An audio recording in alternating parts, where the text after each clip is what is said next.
The G810 Orion Spectrum. Is it worth the $160 price tag? Let's find out.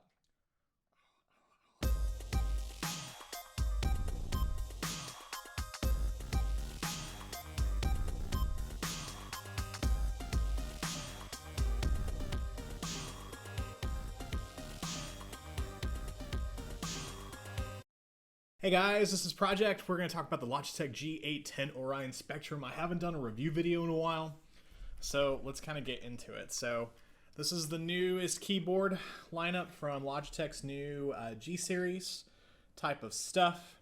And the reason why I bought it was because I had a $200 gift card from Best Buy and I wanted to blow it. It's $159.99 plus tax, whatever kind of else, at your favorite local retailer.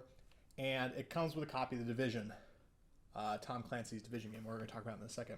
So it's a RGB keyboard, pretty much your standard kind of keyboard layout if you want to hold it like this. Kind of an odd thing is that you've got your status indicators right here. So like your num lock, your caps lock, your scroll lock, things like that. A Windows button, so your Windows keys don't get disabled. You can actually manipulate the brightness right here if you want to. There's a mute. There's a volume slider. Woo, turn the volume up and down, and then some media keys down in here. Otherwise, it's a standard run-of-the-mill keyboard. There aren't any kind of macro keys, and it's actually a pretty small keyboard. Unboxing is pretty straightforward. You open up the box, and you take some plastic out of it, and you've got your keyboard. Right? It's about it. There's also a redemption for The Division, full game included. There's a code for it, so you actually get a copy of The Division on PC when it releases next month for $160. So it's kind of got a somewhat kind of glossy type of feel to it, especially like up in the front. It's kind of a matte type of feel along the sides, and I've got it set so it's like rainbow color right now, so you can see like the G key or the G logo kind of change colors a little bit. It's kind of hard to on this webcam, but that's okay. It's actually a pretty, like, it's a standard keyboard as you saw. Like, Logitech has made a lot of keyboards with, like, macro keys and big-ass keyboards, and this one doesn't have that, which is a pretty good thing. Another thing about the keyboard is that it's just a keyboard. It doesn't have any type of USB pass-through or anything else like that. So for me, I like having charging cables attached to my keyboard. That way I can just attach stuff pretty quickly.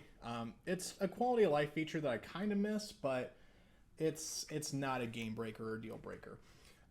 You've also got some ability to prop it a little bit. So you can go to 0, you can go to 4. See if I can do this on camera. Yeah, or you can go all the way to 8 degrees of actuation. Actually, I haven't popped these ones out yet. There we go. This one took a little bit of work for me. But you can actually do it so you have like lots and lots of tilt if you want, or if you just want a little bit of tilt, you can. I prefer the little bit of tilt, and I'll talk about that in just a second, but it's kind of where we're at. The next thing I want to capture is the Logitech Gaming Software and what's available for it. So so you've obviously got your other install for the mount, for the mice and everything else like that, but this is what is available with the Logitech Gaming Software. So it allows you to be able to set certain light modes. So if you want to actually do a freestyle and bind different keys to different colors, you're more than able to do that. So if I want Q to be red, I can just do that. If I want G to be orange, you can do that, and it actually appears on my actual keyboard. Now, that is kind of weird. So you can do it that way if you want to. There's also a zones mode that they have that's kind of built in. So based on that, different zones in the keyboard are lit up. So this can kind of be useful to some people. So your WASDs are lit up as kind of a red, your num keys are yellow, you've got your function keys, it's kind of like a hot pink. D-pad is blue, and your modifying keys are green. So it's kind of cool. You can do different zones as well. So you can also light up different things here, which is kind of awesome. So very cool stuff there. And what a lot of people see is the effects as well. So you can have a fixed color, which is kind of what I kind of set to for right now. You can have it set to any color in the RGB spectrum. There's also a breathing type of motion too, so it fades in, fades out. You can have it go really slow, or you can have it go like really fast where it just pulses in and pulses out. There's a star effect, which kind of took me a little while to kind of figure out, but what it is the sky is black and different colors on the keyboard will actually appear different things. So you can actually have it be like, hey, there's different things that are happening on the keyboard, but it actually like lights up different things here. I don't think you can see it very well, but like, for example, that F4 key is kind of lit up. I'm not sure, but here we go. So like the 1 key is lit up here. The 6 key, actually this is very terrible. You can kind of see it light up just a little bit on some of the different keys, just a little bit, but you can actually have it like twinkle like stars and stuff. Woo, that was professional.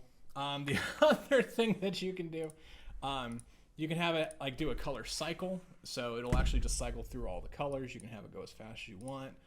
You can do a color wave, which is the default. Like if no drivers are installed, it'll automatically do this. You can have it center out. You can have it horizontal out. Another thing you can do is a key press. So whenever you actually press something on the keyboard, like it'll actually like fade out for a second and like cool up for a little bit. So that's kind of a cool kind of thought process. It's really not super secure because people can see you type in your passwords and be like, oh, my password is QWERTY. And then like, oh, all my passwords are in there. I can actually figure that out. So that's kind of the RGB functions that you have available with the Logitech Gaming Software. Another thing that I'm not sure is stouted is the ARC software that Logitech has. It allows you to be able to kind of see certain things off the off of like your LCD screen on your phone. I'm not sure if that actually interfaces with the Spectrum at all, but in the software it asked me to check for it, but nothing was actually able to be functioning with the software. Another thing with the keyboard is that it's got the RGB type of switch. So instead of it being a cherry mechanical type of switch, it's got a kind of a different kind of actuation to it. So from a keyboard comparison, you've got this guy. It's kind of like as loud as it goes. Typically, it's pretty quiet, especially on like your normal keys. Versus your Cherry MX Blues and your Cherry MX Browns. I'd say it sounds very similar to the Browns in terms of like keystrokes and things like that. Maybe browns and blacks.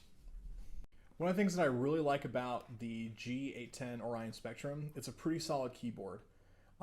It's small in form factor. It's matte in some areas. It's glossy in some, so you're not going to have a lot of like reflective spaces or a lot of smudges. It's been a very enjoyable keyboard. The keystrokes still feel satisfying. I've been really enjoying playing on it. So let's kind of wrap up with some kind of pros and cons. Pros is that it's a very, very solid keyboard. The ROMer switch is a little bit different. I kind of like how they feel. The software that's available is just pretty straightforward. It's a very, very solid keyboard. Cons, it might not be cost effective. It's $160 for this keyboard. The other keyboards that I have behind me, I got them for as a gift, but MSRP is $130, and I also got the Logitech G710, the blue cherry switch edition, for like $50 at Fry's. So $160 just for this keyboard, it's kind of a stretch. Now, if buying the Division is something that is attractive to you, then you can justify the purchase by saying, hey, I'm buying the Division and I'm getting a mechanical keyboard for $100. That's a little bit easier to swallow. However, if you're not interested in the Division, it's going to be very difficult for you to be cost effective with this keyboard. I really, that's kind of the thing too. There are quite a few alternative options where you can save some money, but if you're going to be looking at the Division, then it's kind of a interesting kind of caveat right now. Now, maybe if you're watching this review video a couple months from now, maybe the Division has already been out. Maybe it didn't sell well. Maybe whatever. It might be a challenge to get this off the shelf for $160. Guys, thanks for watching. If you like the video or like the content or like my shirt, please click the like button. If you want to see more content like this, please feel free to click the subscribe button. And please leave some comments down below to give me some feedback on how it went. Thanks, guys.